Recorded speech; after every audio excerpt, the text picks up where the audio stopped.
You have probably heard of human parkour, but did you know that there is a canine version of it called dog parkour? Well, that is exactly what we are going to introduce you to today on the McCann Dogs podcast. I'm Instructor Shannon. Welcome back to McCann Dogs.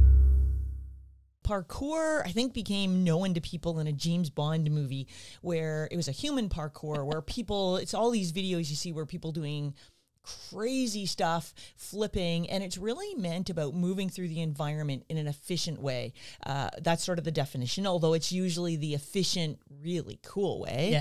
Yeah. And it can be done dangerously, it can be done athletically. And then parkour for dogs is very similar. It's about dogs moving through, interacting with obstacles in, the natural environment is great, but also, and certainly from a training perspective, same as parkour, trackers, I think they're called, the human parkour participants. Okay. They, use gyms and different obstacles to learn their moves. We do the same thing, and then you can go out and just have fun finding some cool obstacles and setting up challenges for your dogs. That's awesome. So my nephew actually takes trampolining at a trampoline place in Burlington, and they have a little parkour area as well where there's always people learning and playing and doing really, really cool things. So that's an indoor environment, of course. It's so cool that this is more based on our natural environment. It's more based on finding things that we can play with our dogs. So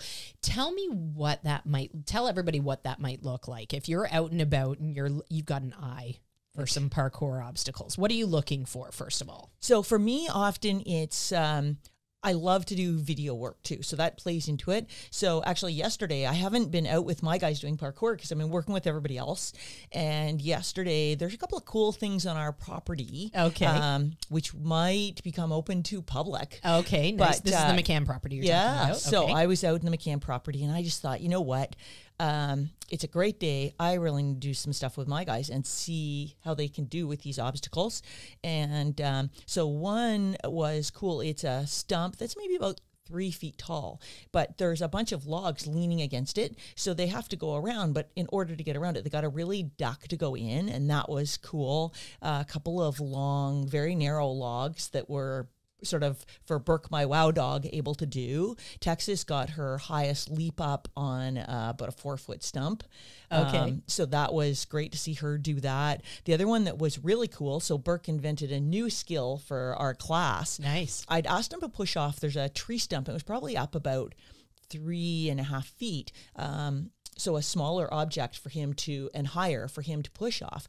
But there was a stump in his way, and I anticipated he would jump over the stump, but he actually bounced on without slowing and did his push off, and it was like, ooh, that could be a new exercise. Have that confidence to jump up and then hit the small target. Yeah. So this is sort of like a fly ball turn, if you will, where the dog is actually sideways pushing 4 feet off. on, push off, and rebound off. Gotcha. So, Mary, I'm gonna jump to you for a second because I want to ask you that same question.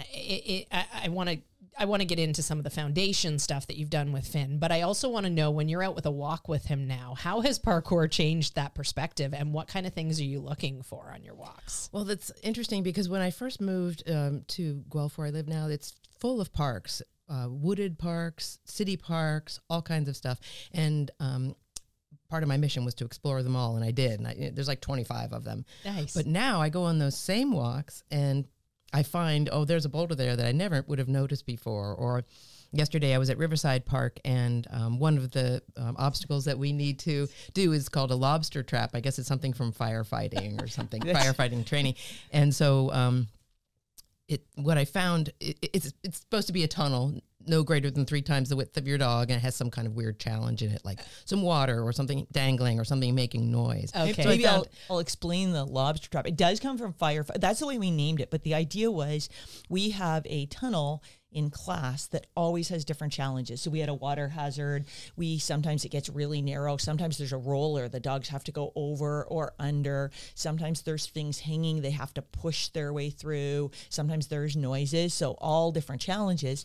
And Ken Steep from our YouTube team said, wow, that's a lot like the lobster trap they use in firefighting, where they train firefighters. It's like going through a confined space where it's dark and working through hazard. So we've sort of adopted that as the term.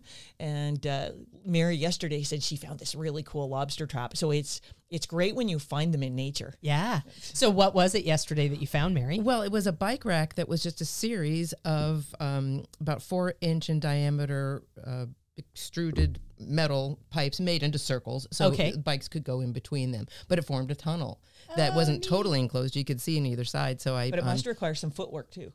Yeah, it's true, because each of those was sticking up 4 inches. So, so it was a bit of the football players when they go win the tires kind of thing. Oh. And then I put a branch across it and I hung his harness down from it, because I had to take his harness off, because that's part of the safety aspect of parkour. I want to have it on if he's at height, and so I can make sure he's safe and he knows I've got his handle, if he should fall. Right. So sort of like a spotting situation. Exactly. Yeah. Exactly. Okay, great. But when you go through something like a tunnel, you want to take it off, because you wouldn't, his has something that sticks up. It's got a handle and it's got a D-ring that stick up, and I wouldn't want it to hang up on anything. Right. So I took that off and made that part of the obstacle itself. Okay. Yeah. Neat. So I was wondering, how am I going to do a lobster trap? Where am I going to find this? That's what I was saying to Carol. I was like, I've got all these other things I want to do. I've got my novice title now, but I want to do my advanced title, and I want to find everything out in nature instead of in my basement or my backyard, with things that just look like I have agility jumps, but that's boring, right? Yeah. I'd rather go find some logs to jump over to make a broad jump or whatever. So Mary even found a Golden Gate Bridge. Yeah. Oh, nice. Whereabouts? In Guelph? At Guelph Lake. There's all these, it's a conservation area. Guelph Lake. What a beautiful area. Yeah. It is. I'm so blessed to be there. Every day I'm so grateful, especially at sunset with the bare trees now. Oh, so nice. But there's camping there, and there's people that have trailers that are parked there all summer. So this one family has a deck set up, but they've moved their trailer out, but their deck is still there, and their fire pit. And next to their fire pit, for some reason, they had this little Golden Gate Bridge.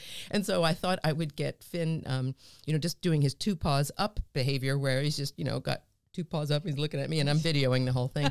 But instead, he did that. And then he went to the end, and he looked like, Godzilla in Chicago, because he came walking over the Golden Gate Bridge directly at me. He was like, whoa. And I wish I had it in slow-mo or something. It's a little tiny bridge. Like, he really had to get his feet together to fit on it. And it was like a mini lobster trap, because he had to go over some things, too. There were things holding it together, and he came right at me like, oh, wow. It was really fun. Fabulous. So you just find that kind of stuff, because you just, all of a sudden, if you take up photography, you realize that the world changes for you. Like nature photography. So I'm walking through a meadow at the lake, and I see the milkweed pods, which are just so exquisite when they're opening up and the sun is just right. And now I'm just the same way with parkour stuff. Oh my gosh. And yesterday I was at Riverside Park, also has an enabling garden. Okay. Which is situated next to a high-rise building with a lot of seniors in it. And so I guess it's just a place for people who can access the river right there. Okay. And there's planters and things like that. So the planters became walks, and then there were boulders, and I was doing my 3 behaviors on one boulder activity there. And then a gentleman stopped and wanted to talk. So that's another benefit, that people see you. Oh, I bet. Having this great relationship with your dog. And, they just thought he was amazing. I'm like, well, he's pretty good. I mean, he's on a spectrum of good, right? There's some untrained dogs, and then there's Carol's dogs. He's great. Finn is in our excellent group, and so he's got his novice title. It's just a matter of finding the obstacles for you to get that advanced title. So that's fabulous. Very strong. So I definitely want to talk about the titling program, and I had that sort of in my notes for the end, but since we've already sort of jumped into this, and I think it's a great thing to talk about right now. So tell us. So you've got your novice parkour title from McCann Dogs. Yeah. Perfect. And you're working on your advanced parkour title. Right. From McCann Dogs. Wonderful. I think Mary was the third. I wanted to be second, but I turned out to be she third. was the third person. The first person took a day off work the day it came out. So yeah, I knew there was no way I was going to get. That was. Oh, I know exactly who that was. Yes. That was Albert. Yeah, that was Albert. Yes, with Willow. Albert is such a dedicated student, yes. and we've actually had Albert on the podcast before. We had Albert come on and talk about training a husky, because as a budding dog trainer, training a husky to such high levels can often be a big challenge, and he's up for whatever challenge we want. And I know he's going to be excited that we're talking about him and Willow again on the podcast. And I will say that Albert and Willow also yesterday got their advanced parkour title. Oh, does he know? He does know. Oh, he found good. out yesterday. Good. Well, and this won't publish for a couple of weeks yet, Right. so it would be time to say congratulations, Yeah, Albert. yeah, That's Albert. awesome. Yeah. Albert and Willow. He got Team his Wilbert. he got his I've dubbed them. certificate. He got his certificate yesterday, so he's Fabulous. aware. That's exciting. Very, very cool. And I'm sure he'll be thrilled. So tell me about the titling program, Carol, because again, this is Carol all by herself came up with this amazing titling program for us to work through at McCann Dogs. So tell us about the titling program. How many levels? What do people have to do?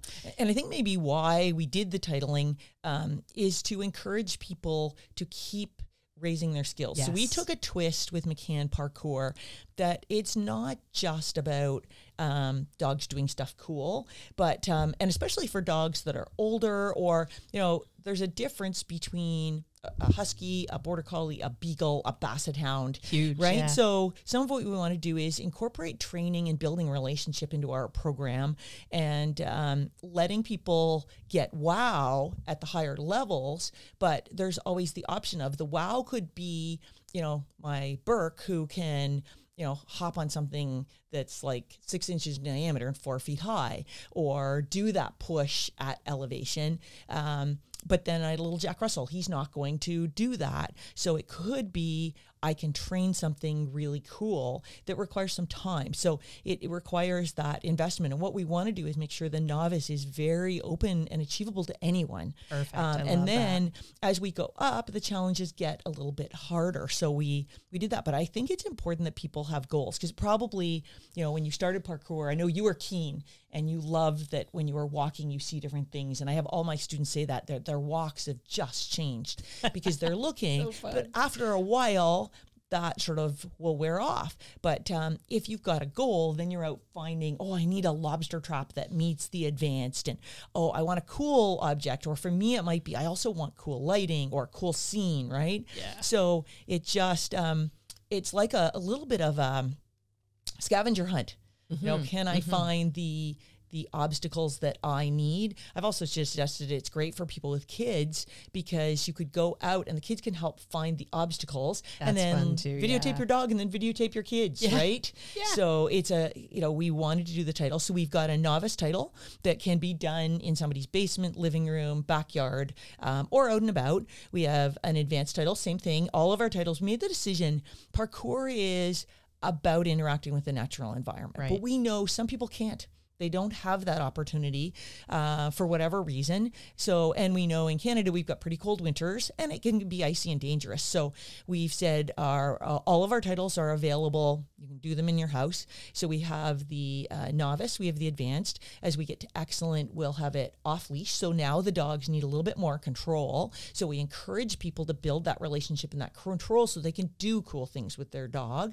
And then we'll be releasing a mastery, and fairly soon, which will be right up Mary's alley, we're going to release a novice title that, 3 novice titles and advanced and so on, but one will be for country dogs. So for people that live in the country and want that nature, then there'll be one for them, but there'll be an urban dog, because some people live in the city and they don't have the time or the inclination to go out or don't want to. So they can do it right in their city, because there's, bike racks, mailboxes. There's some really cool things in the city, just like there are with rock formations and Golden Gate bridges when you get out in the country.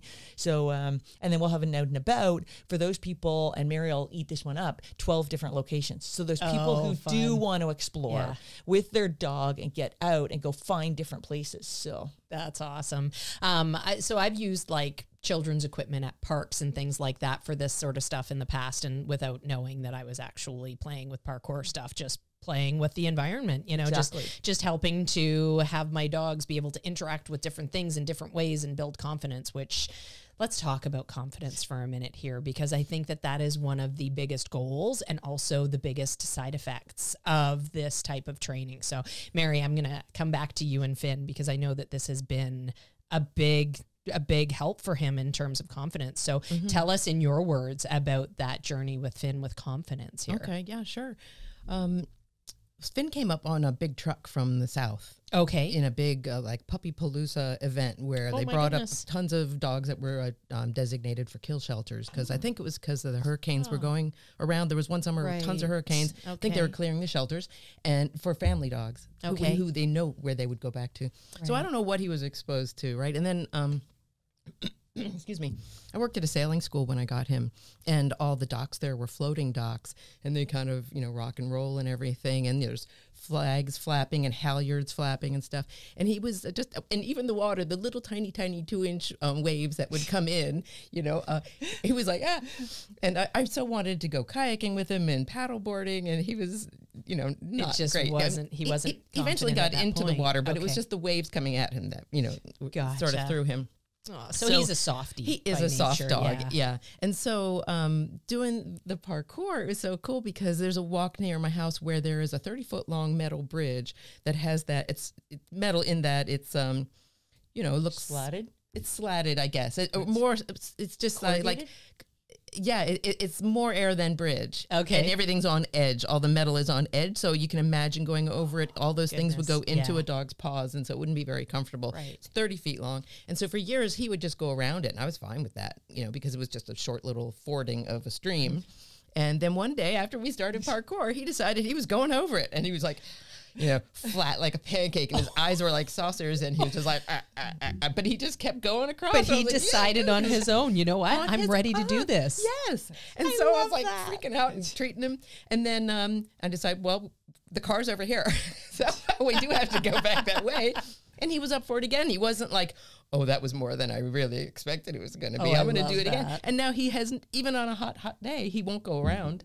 He just wants to go over. And now he's pretty much vertical. I mean, I don't know if he'll ever be totally vertical because he's got to be, he's got to balance it out. Yeah. Right? Yeah. So that's a huge win for us. I love that so much. And I love that he decided to try it on his own. I know. Like, think about the empowerment in that dog's brain. Like, this made me feel powerful and I love it. And that's such a reinforcing thing. Yeah. And we have a lot of dogs out there could really benefit from some of this confidence building stuff. So that is fabulous. Have you noticed it with other things as well? The moving things, because in graduation, we often show off behaviors. And I remember you did moving and things moving around him and shaking and for there's this great thing. Carol just goes above and beyond getting crazy obstacles. She absolutely does. The engineer in her, and she's such a creative soul, so she's got all these really cool things. And one of them is there's 3 of them actually. There's these cars, and I saw the other dogs getting up on 2 feet and going along, and I was like, I would love it if Finn could do that. And one of the criteria for the advanced is getting up on something with 2 paws that moves. Okay. And so now I've got a video of him walking all across the hall and back, just with the toy car. Yeah, just driving the bus, That's amazing. Yeah. Like the size of a shopping cart sort of thing, right? a No, little smaller. Smaller, okay. Like a kiddie shopping but cart size. not like tiny little cars. No, this is like a child they're would like sit inside. a child would sit inside. We actually have a couple. So one of our last sessions, we actually did races. Oh, it was amazing. Who won? I'm dying. It was Allison and Jinx. Oh, goodness. One. She's newer to our program in McCann's, and they had a great job. But it was funny because I was away, so I wanted something cool for Rob and Diane, who were teaching the class while I was away. So I thought, let's try that. And we had Rob and I had talked about it. So he said, "Yep," and we said, "Well, maybe like 10 or 12 feet. Let them push it." And Rob said, "Oh, forget that." And he said, "We just kept doing it. Everybody's having so much fun." So he said, I figured they'd run like a couple of heats and work to the finalist, but I think they just kept going. I think they went over class time. They just kept doing it. And he said, by the end, they were doing the length of the room. He said, next time, just start at the end of the room. Forget the 12 feet. Oh, yeah. And you need a checkered flag for sure. Oh my gosh. I'm sure Start your engines. Yes. That's hilarious. And I saw a little video of the recall races using those cars. They're absolutely adorable. Yeah. So would you say that that's your favorite takeaway from this, or do you have a favorite obstacle in parkour? Yeah, I think that's pretty cool. I like that one. Is pretty but cool. Another one that you were talking about with the moving things is, Carol, is like if something were to fall, he wouldn't like that. So I've got a hula hoop that I found that it's got the whatever it is inside of hula hoops that makes it go. Okay. All the noise, which Finn didn't like either. Sort of like those flags. Yeah. So for my well, at the end of the novice title, there's like a, what was it called? The Deegan. It's something that you're proud of that your dog can do. Anyway, so I spun the hula hoop and it was making noise, and then I dropped it over him and I sat in it with him, and all these movement things. You know, he's spinning. It was like a revolving door. So he, even when it was spinning and making noise, he was walking through it like a revolving door. So I was really proud of him for that. Great. I love that. I bet. And like, it's so amazing to have this sport, this class, this thing that we're doing where we can help our dogs build confidence. So how slowly or quickly, I mean, that Guelph Lake story, or the bridge in Guelph story is phenomenal. I love that. But how quickly would you say the parkour program itself impacted his confidence? Was that instant? Yeah, like week 1 or 2. Amazing. It was amazing. Yeah, we started in March, and that was in March, I think. Yeah. Yeah, Mary emailed me or Slacked me and said, I'm always, yeah, on the weekends, I'm always sending her videos. Which I love. I love students, it. Yeah, I bet. Students send me. I love that people get fired up and they send me cool things. And that's what we've seen with a lot of dogs. People, I've had so many students say, especially when we get nervous dogs, that within a week or 2, they're seeing that difference in the dogs. Mm-hmm. And that's actually where I started using parkour as a training sort of thing, was with fearful dogs. Yeah. Because fearful dogs often, they go into a new space and now they're always worried. So so if we can get them so that instead of looking for what's going to get me, it's like, oh, I could climb on that. Oh, I could go under that. Oh, I could, walk that. It changed. It also, for me, one of the things it does is it builds the trust in the owner. Yes. So not just the confidence in the dog, but a lot of trust in us, especially as we go to obstacles. So as we proceed and the dogs get the foundation, having them, we did a walk where the dogs can't possibly make it across without us spotting. So one, the handlers have to learn to spot. Right. And I mean, we at a novice level have to do stepping stones, stepping from one tree stump to another, which requires some confidence in the dog. Last week in class, in our excellent class, we did stepping stones, but they're like 3.5 feet up.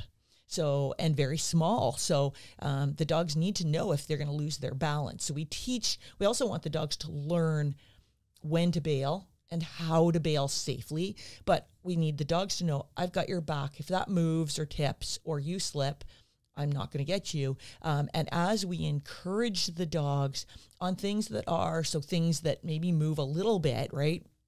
We don't want to terrify them. But as we, introduce them with zero pressure, and the dogs, it's almost the same as people, right? Somebody doesn't like public speaking, but they are getting better and better, and someone gives them that next nudge to do, to play sports, to join a team, to do a play, whatever it is, play a recital. If you're ready, people feel great about that, right? It boosts your confidence, and you share that with the people that have supported you, and the dogs sort of see that you've got their back. So we do a few things, one of the things I do with my guys is having them roll over on something like the small table that they know they're going to fall off unless I've got their back. Right. So that requires huge trust. Yeah. In the owner to say, I can do that because I know you're not going to let anything happen to me. Right. So this is actually like they're on a table, they do a rollover, and then you catch them as they're coming off the table. Yeah, prevent them from falling. Yeah. And that just requires confidence. We did an exercise that's a goofy foot where it's actually going to collapse under them. Okay. So it's going to move, and it's a little different because it's going to move differently every time. Now, sometimes it won't, and the dog can actually say, you know what, this is safe. I can just change my weight and I can prevent this from moving from under me. And other times it is going to go and the dog's going to say, I know exactly how to exit this obstacle. So obviously we don't start that early on. We started it well into our excellent program with dogs that had a lot of history. And it was great. One little Boston Terrier, Holly, who has so much confidence, and she and Linda also have their advanced title now. Awesome. And Holly was on this thing, and the top mat, she's on it, and the thing's going, and the mat's sliding down as they're going. So it's almost like an escalator, and it's going down. And Holly just rides it like a little surfboard or an escalator. And then when it's about 1/4 of an inch off the ground, she steps off. Doesn't jump off, just steps, walks right off, like getting off an escalator, looks at her, Linda, her owner, and it was like total confidence in herself. So we want confidence in the dogs, but also that great relationship. So it truly is a relationship builder. I love that. And I also think that giving dogs skills to do as they're interacting with things that are frightening, it splits the brain a little bit so that they're not just focused on this fear, I've got to flee, I've got to flee. They have something else to focus on, and there's so much value in that skill, like even just the 2 paws up thing. Yes. So let's talk about that actually for a second. So there's several different components to parkour that as they interact with different things in the environment. So what are the components? So, and you'll notice you've heard the term Deegan. So what we've tried to do is put some meaning to our behavior. So the Deegan, it was actually Ken Steep's first dog, who unfortunately recently passed away. Yes. Deegan was such an awesome dog. But 17 or 18 years old, like really long-lived, wonderful which life, was great. so. And he was such a sweetie, and really changed Ken's life. No different than Fred, my first guy, changed my life. You know, what I do now, getting into things.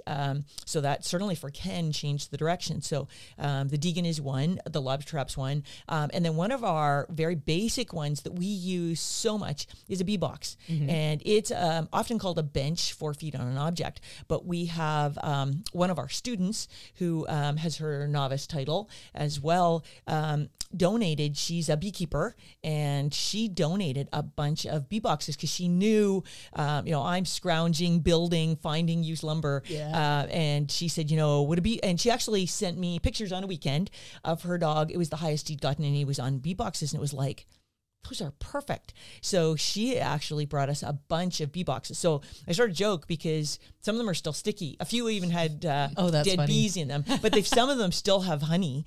So I always warn students if they're going through, because we use them for so many things. So the bee box is really a foundation. Dogs learning to get up on something, learning about their feet, learning that body awareness. But then we do a number of things because, you know, people think of parkour as building confidence, but it's also great for the other extreme. These dogs that are so confident and have like just ram into things and Control no their fear bodies. and aren't good with impulse control. Yeah. So that and actually in our excellent class, we probably have, you know, a mix of dogs, but a number of the dogs were more like, yeah, just let me do anything. So as we get more difficult, the dogs need to exercise control because they can't go through these things fast.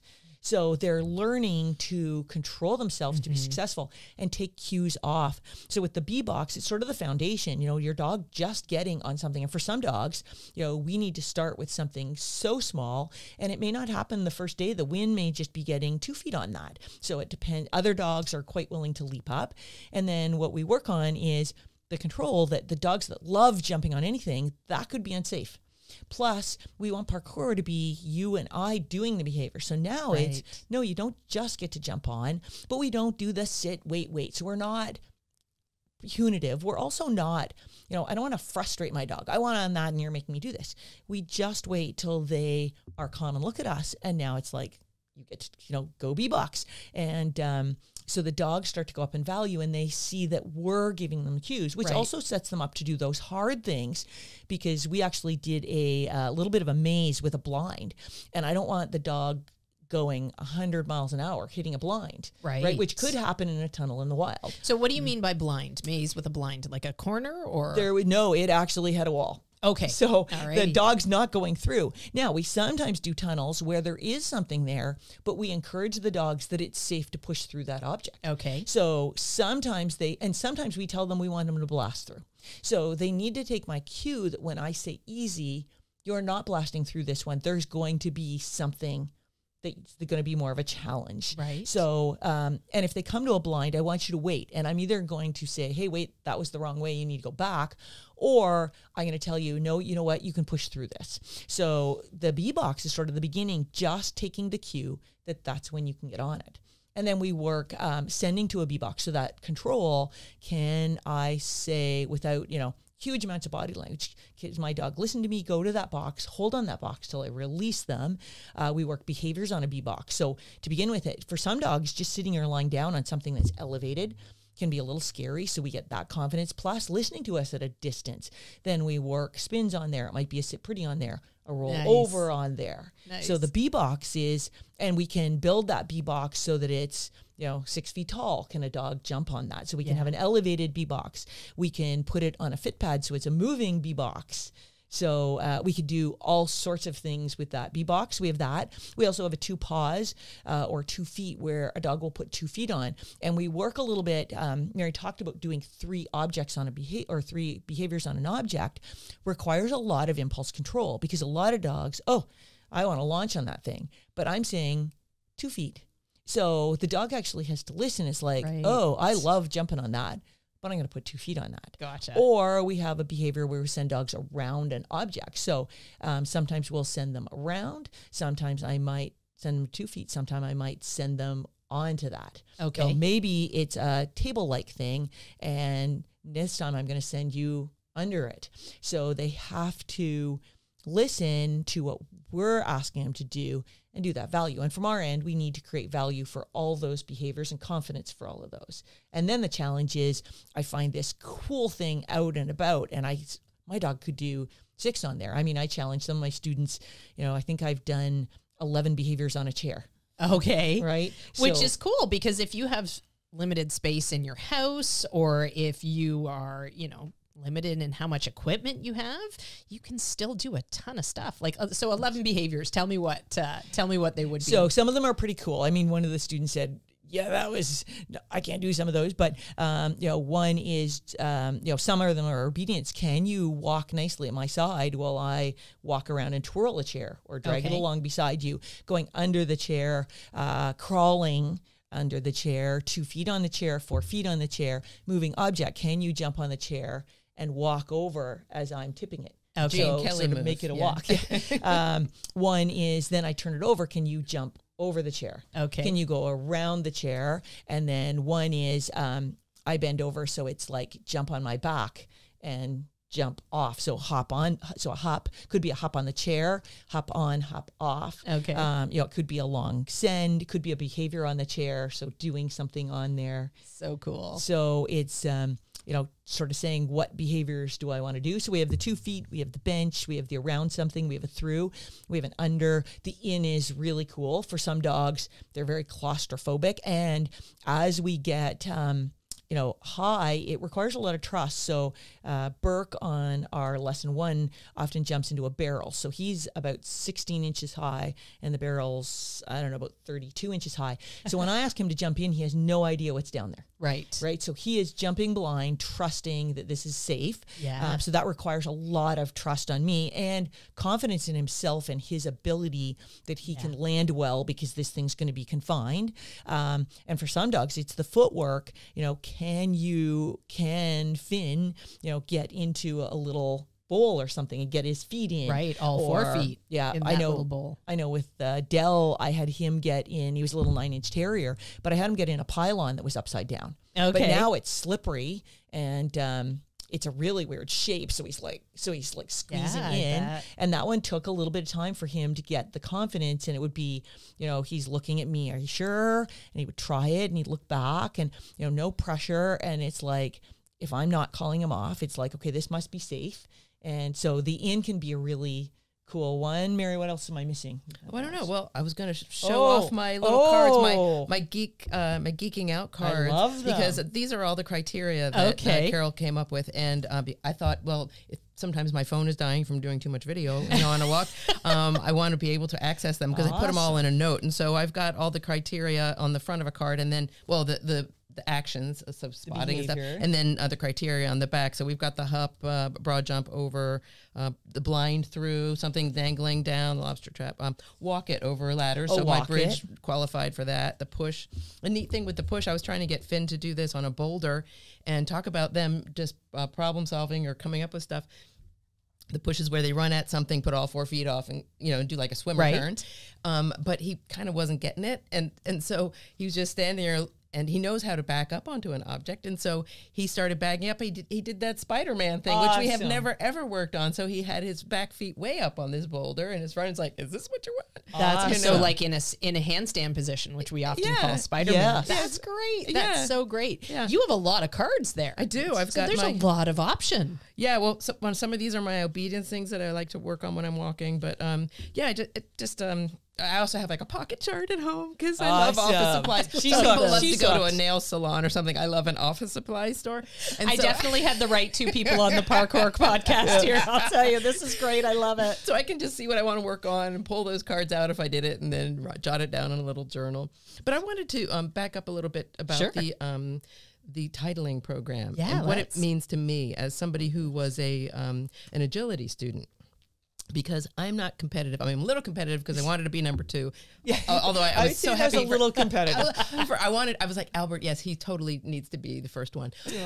But I'm not competitive like, all the agility people here. And I'm never going to spend an entire weekend at an agility trial. Yeah. But I loved doing it. And so did Finn.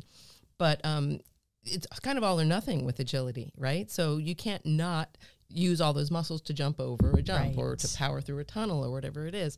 So one of the things I love about parkour is that it's totally scalable for where you are. So one of the things is hop, like he has to jump up on several things, but I know Finn can't do that. So I have an option. I can do a gap jump where he goes from one boulder or B-box to another, and so it's more of a level thing versus I can adjust it. And then there's 5 different B-box behaviors I could choose from, but I do the one that's is most complicated as I can get it to make it fun, right? But while still recognizing his limitations and not setting him back. But the other thing about it is, since I don't want to be in a competition, and I still, like you were saying, it's nice to have the goals, right? Absolutely. And so it gives me something to achieve in my own time, in my own home. It's when you're very inexpensive, right? And it's not like if he blows it, well, there I've just shot my whole entry for that agility run or whatever, and driven an hour and a half and gotten a hotel or camp, whatever you're doing, right? So I can just do this the quickest 30-ish bucks you'll ever spend. In 2 seconds. I just gather the videos and then send them in for submission when they're all ready. Yeah, so I love that. I think for somebody who they're not like a fierce competitor, but you want to achieve something, or you don't have the time. Well, maybe you are a fierce competitor, but it's just at your own pace and skill level. Absolutely. And I love that. And titles are such a conundrum sometimes. And I'll bring up Albert again, because I know Albert said when he got into all this, I just want to have fun with my dog. And that's where we all start. And then you get to this point where you've accomplished this thing and you want some sort of a marker for that accomplishment. So now it's like, here's this option to get your title and to have somebody else, let you know that you have reached this criteria and you've matched the criteria. And they're really telling you that all the effort that you've put in has been worthwhile. It's appreciated. Yes. Exactly. But then to dive even deeper into that, there's this thing that's floated around on the internet in dog circles for a long time, and it's all about what's behind a title, and it actually gets very emotional when you read it, and I have a hard time finding it. I refer to it a lot, and I need to make a real effort to actually find it because it's so beautifully written, and it basically talks about, this is not just these 2 little letters that we add after our dog's names or whatever. It's not just this ribbon. It's the journey. The representation of going from a dog that started out as super concerned about moving over obstacles and building that confidence in him and watching that progress, climb. He had a great jump in progress there. A lot of the times it takes so much pulling to get that confidence out. But even when it's a super quick jump in progress, it's still this monumental accomplishment to be able to look at this and say, look at what I did with my dog and for my dog. Like I'm getting, you can hear the quiver in my voice because I'm getting emotional about this. And when you think about like going out and getting a title, like that title is this little tiny pittance, but it represents such an enormous thing and so much time put in, and sometimes heartache. Sometimes, you're banging your head against the wall trying to getting emotional. Achieve that skill. It's easy for me to get emotional. But sometimes banging your head against the wall and then finally having this like moment of and everything seems so much less insurmountable at that point, and you keep moving forward and more and more and more, and eventually you forget where your start line was. Because you've made so much progress, and that title represents that. So I can completely appreciate people like Albert, who initially start off saying, and I remember with Quincy, with my first dog, my Rottweiler, I remember saying, I really want to do agility. I'm not really interested in competing. I just want to have fun with agility. But then the fun leads to all this affirmation and more fun and confidence building and relationship and building. new challenges. Yes, exactly. And you end up just all of a sudden your whole life is derailed and become dog stuff. And you and I have both taken the that journey in obedience, right? I mean, absolutely. I've done it with agility with one of my dogs, and with Earl, you know, that was it. And I got hooked on trialing and got his highest titles and got those hotel rooms and traveled around. And, you know, and again, it was like, can be a lot of work. And hopefully too, being online is great because, you know, we have a number of students. I think you were one that had never put videos on YouTube. Right. That was another learning curve for me. There you go. Oh my gosh, that's awesome. Little technology learning curve, which again, anything that empowers us to do more and better. Like, this is awesome. I don't see any downside to this. Do you see any downside to this, Carol? No, I don't. I think it's been great. I've been pleased to see how it's growing right now. For anybody that's interested, we're doing we started just offering it to our in-house students. We're looking to expand, but again, probably our online students, but then we will be next year. It's been going well, so we'll be looking to roll out to anyone to compete, but we wanted to give our own sort of family the chance to get some of those first titles.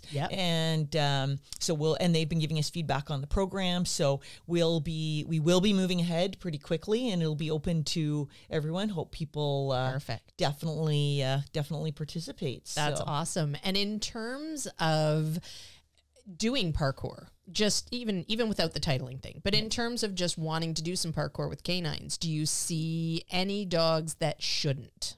I would say no. What really matters with everything we do with our dogs is understanding your dog. So, and a lot of times with fearful dogs, people want to rush it and put on pressure. We actually did a video on dealing with fearful dogs, and one of the things we showed was parkour. And it was interesting because just in the course of the video, Juno, who was clearly at the beginning, we were walking together, and Juno's like the far away as can be on the 6-foot leash beside their owner, trying to keep a loose leash, but I'm going to stay away from Carol and our cameraman. And then at the end was interacting with me. Amazing. Absolutely fine. And then after we finished, turned off the camera, we probably should have filmed it, but able to be right beside our cameraman and totally confident.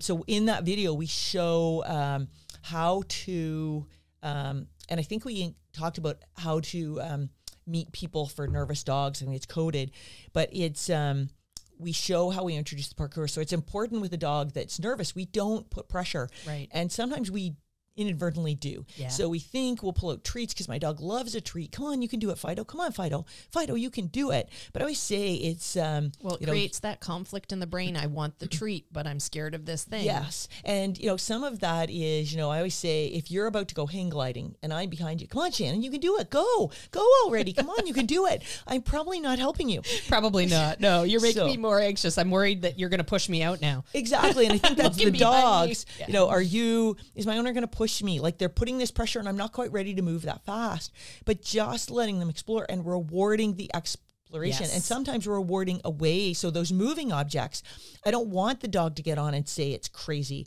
I want the dog to put one foot on and then maybe I throw the treat away. So it's like, oh, you know, before they can say this is really scary, I'm not going to ask them to do more. I'm actually going to let them release that pressure and see that I'm not going to push them. Yeah. Right. I'm not going to drag them on that thing. So, you know, I think it's doing it. And for those dogs that are crazy, working a little bit of that control. Don't just let them jump on everything, pull you on the leash, you know, because we need to build that impulse control because we're living with those dogs. Exactly. And same with a dog that's had an injury or a dog that's older or a dog that's, you know, some people, you do tons of hiking with Finn, so he's in pretty darn good shape. You need to be aware of his previous injury. But for some dogs that maybe don't get a lot of exercise, it's making sure that, you're not asking them to do something that's more athletic than they can. Right. And for making sure, you know, there's lots of cool stuff, and there's things I see that, that's cool. And I have, the Burke is my wow dog, and he is so athletic. He is in such good shape, and he is so good at understanding how to bail or fall and land. So there's things I do with him that I wouldn't do with my others. But there's also things I see that, like, that's so cool. Or that would be such a good video. And I had one, I was up north, and they had Muskoka chairs, probably like 50 of them, all different colors. And it's like, oh, and I had Texas, and it was like her crawling, because they had to be, they were so low. Her crawling under the whole length would be so cool. But it's a little close to the road. Gotcha. And my dogs have phenomenal verbal control, but crap happens. Yeah, life happens, absolutely. So it's like, it's not worth that risk. So I think any person, any dog can do it. It's just being mindful of your dog and how you approach it. Love it. And for anyone in the U.S., those are Adirondack chairs to you. Okay, thank you. Good point, Mary. Right, you're Good point. I love what you said about them learning how to bail and learning how to like safely fall and whatnot. Like, it reminds me of, well, I mean, my whole life is about learning how to safely fall, because I am incredibly clumsy. Actually, I was just moving, I was moving some large rocks on my property on the weekend, and my friend Kip was there, and we were both working together, and I took a tumble at one point as I was carrying this very heavy rock, and I had to like backpedal as I was going, and I figured out in that moment, it was probably about 3 seconds of backpedaling and trying to figure out how I was going to fall without this rock landing on my face. And it was like, it was a good armful of a rock. So in those 3 or 4 seconds, I was able to consciously be aware that I was throwing the rock off to the side and then falling on my butt. So I've gotten pretty good at falling. Became a bit of the Scottish Highland Games there, hey? Like the caber toss. What's that one where they chase the cheese roll down the hill? Yeah. I bounce really, really well. So far, knock on wood, so far no broken bones. So you'd be a shoe-in for parkour. I think I would. Oh my goodness. Well, this has been a really fun episode. I've really enjoyed talking about parkour, and I definitely want to get Ned into it at some point soon. So, Mary, thank you for coming on to share your experience and your cards with us as well. Yeah. Those cards are phenomenal. We need to figure out how to like mass produce those so we can sell them to our students for ideas. My platform, I have this tricky thing I did with the platform to make my own foldable, stackable, double its height platform. Yeah, and so she can make a big platform, or she can fold it so it carries nicely, and you can have it slightly higher and longer. And it's like, oh, I like the cards, man. Yeah, that's great. Have to work on that. Oh my goodness. Well, that's awesome. We'll have to do some prototyping for equipment then too, for people to be able to do all these different things. Very creative people here in the studio today. Carol, as always, thank you very much for coming on and sharing your wisdom. And if you are interested in learning more about parkour, check out the McCann Dogs YouTube channel, because we've always got all sorts of wonderful, creative things going on there. But you can also contact our office and to I will help see. You. Yeah, there you go. Call and chat with Mary about parkour. Chat about that. Sure. Yeah, we will happily give you some details. So if you're interested in classes, definitely contact us. Ask for Mary. Absolutely. There you go. Now everybody's calling and asking for Mary. Poor Mary's going to be run off her feet, but yeah, she'll be our parkour specialist. On that note, I am Instructor Shannon. I'm Instructor Carol. I'm Instructor Mary. Happy training, everybody. Happy training. Bye-bye. The McCann Dogs podcast is brought to you by McCann Professional Dog Trainers. We help dog owners to have a well-behaved, four-legged family member. Please give us a call at 905-659-1888 or visit us at mccanndogs.com. Happy training!